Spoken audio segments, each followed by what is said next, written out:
Good morning, everybody. It's 3 o'clock in the morning here where I am at, and this is Thoughts That Fit For You, Food for Thought by Gentrics. Now, we're still on the health track that we started a couple days ago, last week, and so on and so on. And I do believe the last thing I covered when I was talking about being healthy was what are proteins and why they're even important in the first place. So today we're going to continue on with the same trend, and we're going to move on to the next topic. The next topic is carbohydrates. Now, everyone's familiar with carbohydrates. They know that there are good ones, there's bad ones, everyone's familiar with them. But I want you to think about it for a minute. Yes, there are good ones, yes, there are bad ones. But here's the question I want you to think about. What are carbohydrates? What are they really? Okay? Think about that for a second. What are they really? What do they actually do to or for you in your body? And there's only one real way to find out. So let's go ahead and dive into this a little bit so that I can cover this, okay? And so you can get just a basic understanding of what it is that you're actually eating when you say you're eating a lot of carbohydrates. So we'll start with this. Carbohydrates, what are they? They are sugars that break down inside the body to create glucose, okay? Glucose is moved around the body in the blood and is the primary source of energy for your brain, muscles, and all the other essential cells in your body. A healthy body attempts to regulate glucose levels by using a series of hormones, including insulin and glucagon. They're produced in your pancreas gland. Hopefully you have a healthy pancreas.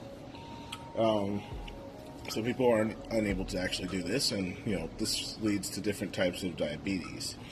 But some things can be done about it. Some people instigate this by eating too much sugar, but we'll cover sugars in another time.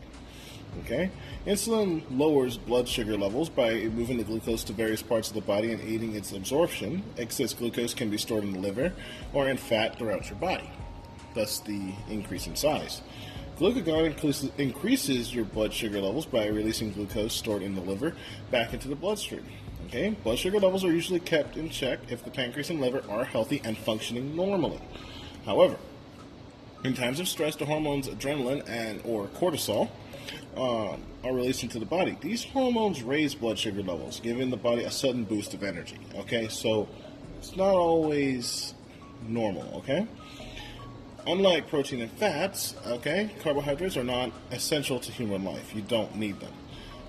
The body can produce glucose from proteins and fats. However, carbohydrates are the most convenient and quickest way for the body to produce this, okay?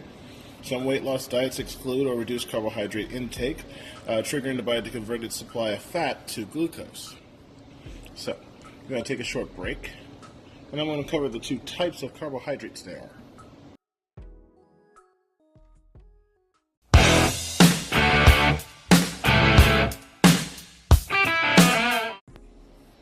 And we're back.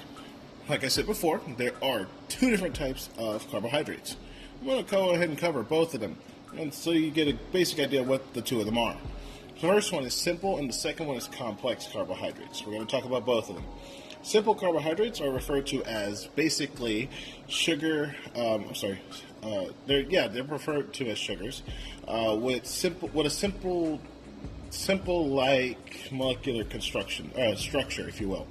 Usually made of one or two parts. Okay? Because of their simple molecular structure, your body can process these sugars quickly.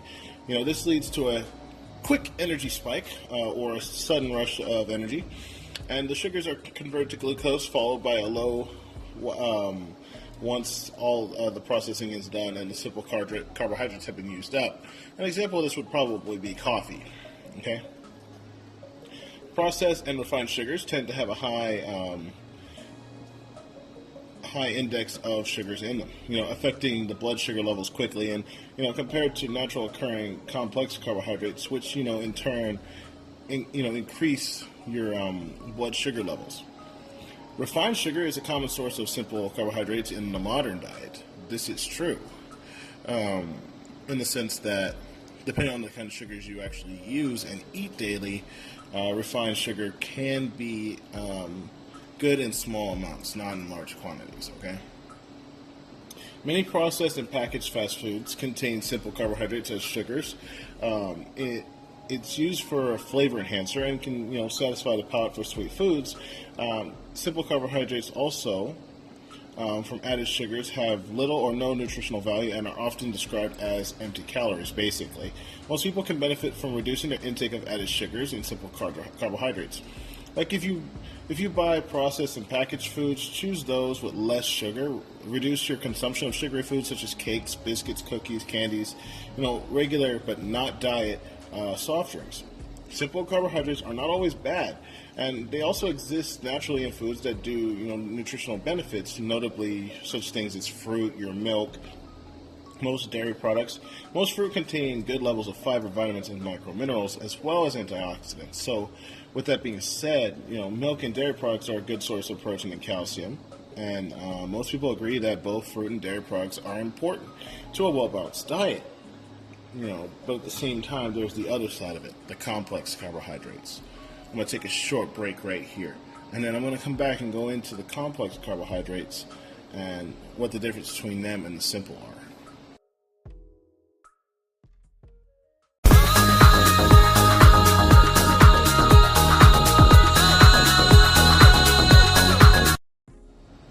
And we're back.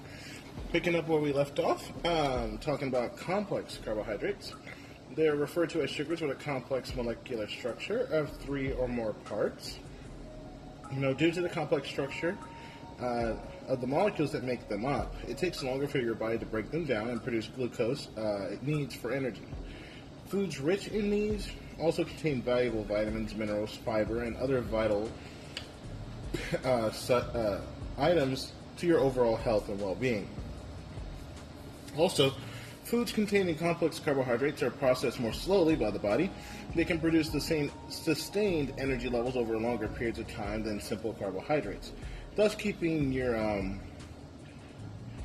glycemic index of food rich in your complex carbohydrates lower than the high that simple carbohydrates give you. Food rich in healthy complex carbohydrates include whole grains, wholemeal bread, whole grain breakfast cereals, oats, pasta, rice, especially brown rice. White rice is great, but the husk on the brown rice is actually healthier for you. Potatoes, beans, lentils, and even chickpeas. And I'm saying that because I actually don't like chickpeas. They taste kind of bland to me, but they make hummus, and that's also good for you, okay? Not the oily ones, right? We'll cover fats at a later time. Consuming too many carbohydrates or the wrong type of carbohydrates can upset the balance of your body's blood sugar levels. This can result in energy highs and lows and weird mood swings, okay? Which in turn can leave you feeling tired and irritated. Keep that in mind. Like if someone's saying you're always irritated, something's wrong, it's probably due to your diet. Just to put it mildly. And if you often feel tired after lunch, try eating more proteins and vegetables with less carbohydrates, and definitely avoid alcohol. Okay? That'll help you with that. Your glycemic index of food is a measure of how quickly glucose levels rise in the blood after eating select things. Foods with high GI levels tend to contain more simple carbohydrates, whereas foods containing more complex carbohydrates will tend to produce a lower GI score, as it takes the body longer to break these down into glucose. And keep that in mind. Okay, generally foods with a low GI, which release glucose more slowly, are considered healthier because the body has to work harder to break the food down, and you'll feel fuller for longer and burn more calories digesting and recovering glucose. However, some foods with lower GIs are also high in fat and salt, which can make them less healthy, so it depends on what they are. Alright?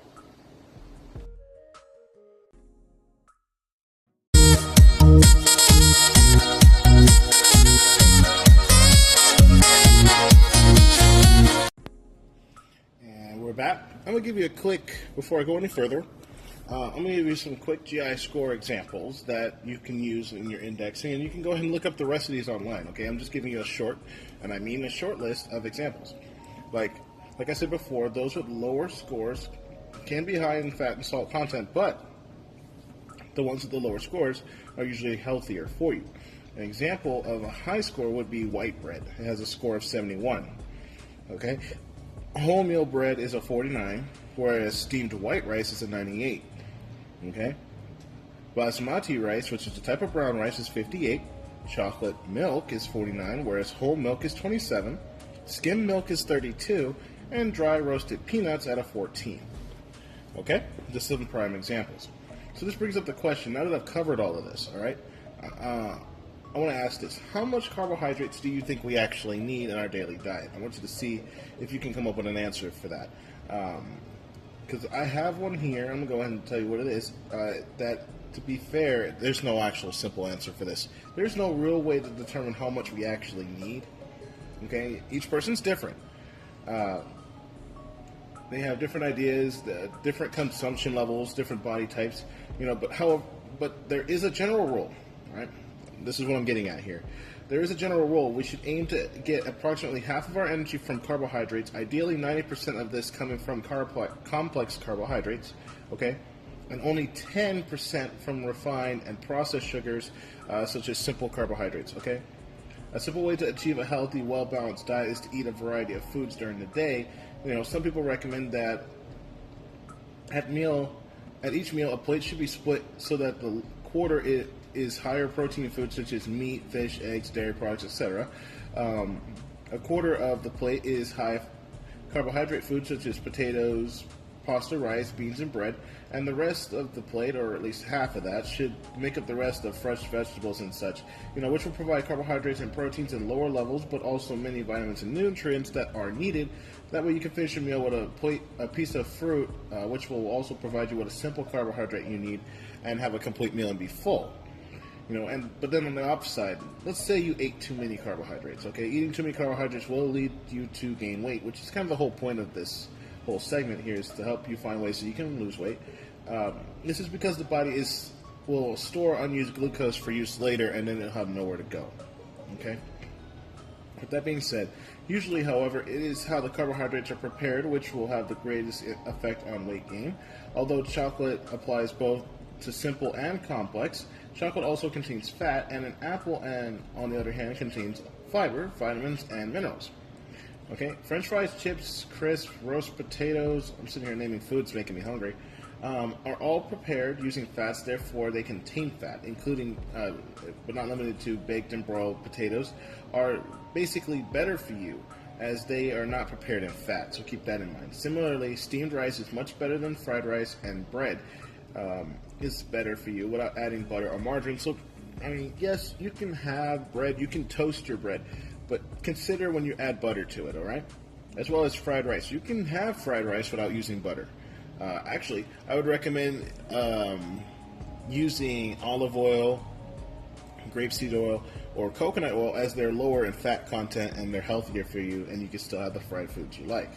Okay? So with that being said, in summary of everything that I basically just covered, all right, you know that carbohydrates contain glucose, and your body needs that for energy. Okay, and then you know that there's two types. There's simple and complex, and now you know the difference between the two. The more refined carbohydrates are the more quickly they are converted to glucose, and the more energy you'll have right now. But this can also peak and trough blood sugar levels later, and you'll basically be running on empty. Whereas refined and simple carbohydrates, with that being said, they should make up about 10% of your daily intake. Keeping that in mind. And carbohydrates, such as starchy foods like potatoes, bread, and rice and grains, so on and so forth, like pasta and oats, release more slowly in your bloodstream and provide a more stable and sustainable energy level for your body. These are a lot healthier for you, and they keep you from gaining unnecessary weight. So I want you to keep that in mind as you're going through your days when you're saying you're going to cut out carbohydrates, because cutting them out completely isn't completely ideal. They're not exactly necessary for your health, but you can use them, all right? And with that being said, as a heads up for next time, I will be covering sugars, what they are, the kinds of sugars. That way you can know what you're actually eating, more or less. And then we're going to cover how sugars are related to diets, okay? Sugars and your diet. But until then, this is Gentrics signing out. Enjoy the rest of your day, and thank you for listening.